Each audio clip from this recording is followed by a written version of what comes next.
به نام خداوند رنگین کمان، خداوند بخشنده مهربان، خداوند زیبایی و عطر و رنگ، خداوند پروانه های قشنگ، خدایی که سرشار از آرامش است، طرفدار سرسبزی و دانش است، خدایی که ز بوی گل بهتر است و از نور باران صمیمی تر است.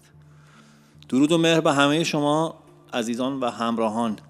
امیدوارم همین لحظه آرامشی داشته باشی که بهت اجازه بده ذهنتو توی لحظه نگه داری، درگیر رنجش ها، داستان های گذشته نشی و ترس آینده فلجت نکنه و توانایی مدیریت لحظتو داشته باشی. چند ثانیه سکوت میکنم تا فارغ از تمام اتفاقها و هیاهو ذهنت بتونی تمرکز کنی، تجسم کنی، تخیل کنی، تصور کنی هر آنچه که در انتظار به دست آوردنش هستی.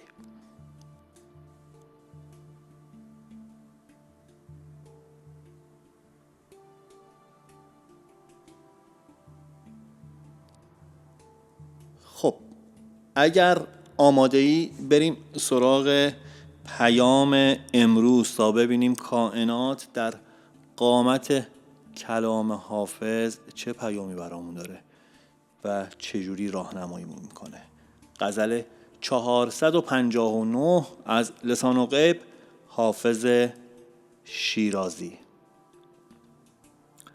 زین خوش رقم که بر گل رخسار میکشی، خط بر صحیفه گل و گلزار میکشی. اشک حرم نشین نهان خانه مرا، زان سوی هفت پرده به بازار میکشی. کاهل روی چو باد صبا را بوی زلف، هر دم به قید سلسله در کار میکشی. هر دم به یاد آن لب میگون و چشم مست، از خلوتم به خانه خمار میکشی. گفتی سر تو بسته فتراک ما شود، سهل است اگر تو زحمت این بار میکشی. با چشم و ابروی تو چه تدبیر دل کنم، وه زین کمان که بر من بیمار میکشی. بازا که چشم بد ز رخت دفع میکند، ای تازه گل که دامن از این خار میکشی. حافظ دگر چه میطلبی از نعیم دهر، می میخوری و طره دلدار میکشی.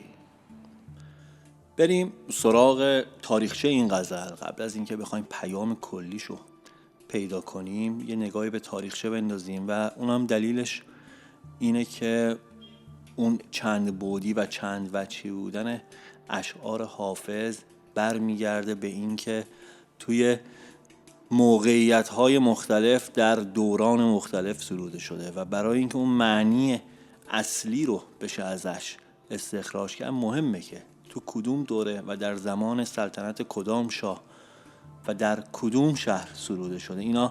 اینه که جذابش میکنه پیام حافظ. و غزل 459 حافظ توی سالهای اول سلطنت شاه شجاع سروده شده. اون زمان شاه محاسنش رو به صورت 2 خط نیم دایره درست میکرده. حافظ محاسن و زلف و موی شاه رو به نقش قشنگ و صورتش رو به گل تشبیه کرده و میگه این خطوط زیبا که روی چهرش رسم میکنه باعث میشه که گل و کل گلستان ازش رونق بگیره.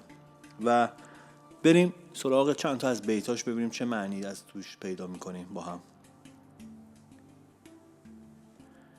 زین خوش رقم که بر گل رخسار میکشی، خط بر صحیفه گل و گلزار میکشی. میگه ببین با اون زیبایی و جذابیتی که داری، وقتی که یک خط ظریف و هنرمندانه روی گلبرگ روی اون گل میکشی، همه جا رو تحت تاثیر خودت قرار میدی.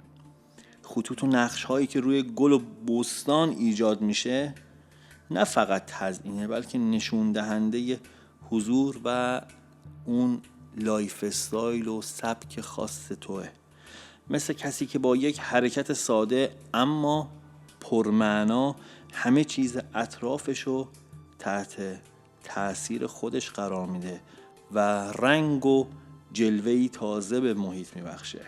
در واقع این بیت رفیق داره به من و تو یاد میده که زیبایی و جذابیت واقعی نه فقط در ظاهر بلکه در تأثیر نقش مثبتیه که روی اطرافمون میذاریم.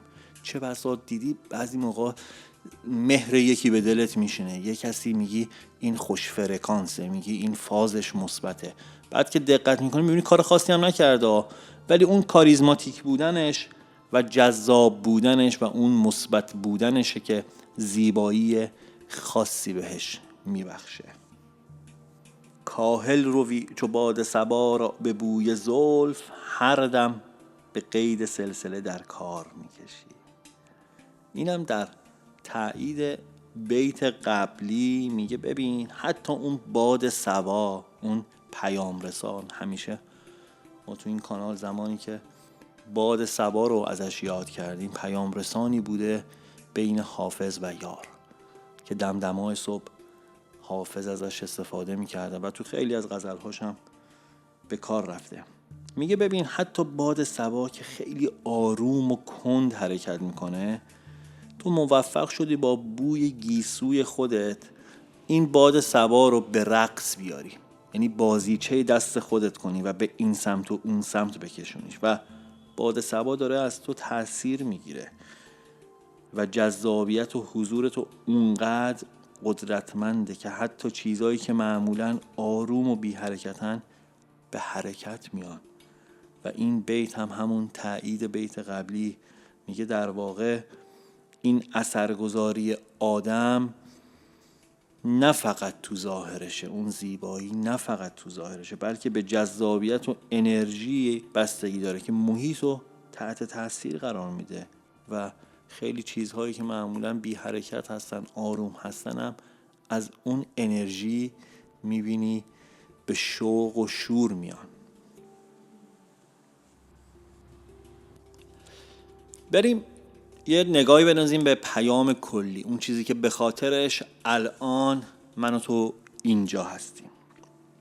پیام میگه خداوند پروردگار آفریدگار، اون نیروی هستی و نیروی برتر توی زندگی به اندازه کافی به ما نعمت داده و نیازی نیست که من و تو طمع کنیم یا بیش از حد بخوایم. پیام ازت میخواد برای هدف یا نیتی که داری خوب فکر کنی و عجله نکنی، چون انجام کار درست نیاز به آمادگی و برنامه ریزی داره. پیام میگه وقتی از چیزی دور میمونیم یا چیزی که دوست داریم و به دست نمیاریم، باید دوباره به مسیر برگردی، باید هدفتو اصلاح کنی، راهتو دوباره دنبال کنی و از همه چی مهمتر شرایط رو مهیا کنی. باید قدردون اون چه که داری باشی. برای رسیدن به هدف باید خودتو آماده کنی. با تدبیر و هوشمندی عمل کن. عجله کردن باعث میشه فرصت‌ها رو از دست بدی. تلاش مستمر همراه با برنامه ریزی نتیجه خوبی به همراه داره. نیت‌ها و اهداف ما میتونن محقق بشن، ولی نیازی نیست همه جزئیات و برنامه‌ها رو با همه در میون بذاری.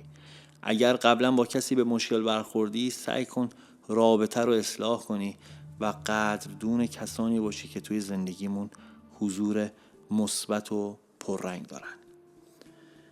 فارغ از این نتیجه گیری تا اینجا، پیام یک پرانتزی رو باز میکنه برای من و تو. میگه مشکلات قراره که خیلی زود تموم بشن و داره نوید یک زندگی بهتر رو میده و داره به تو میگه که در حال شکل گیریه.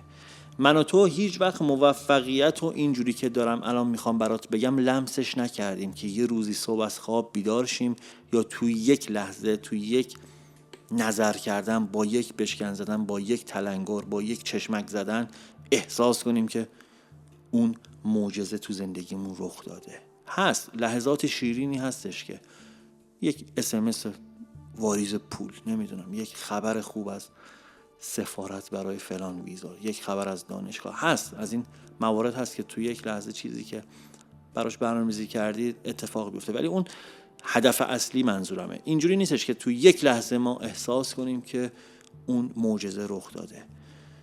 شکل میگیره، یک پروسس، یک مسیره و پیام داره میگه که احساس میکنی که داره شکل میگیره، داره آب و گل میگیره، داره گوشت و گل میگیره، اون چیزی که داری براش تلاش میکنی. میگه پس بیهوده دنبال سراب نرو، فرصتها و آرامش خودتو خراب نکن. بعضی وقتا خیلی رویایی فکر میکنیم اما بهتره که کمی واقع بین باشی. ما کمبودی توی زندگیمون نداریم، پس چقدر خوبه که من و تو بلد باشیم شکرگزار باشیم و قدردان لحظه های خوب زندگیمون باشیم.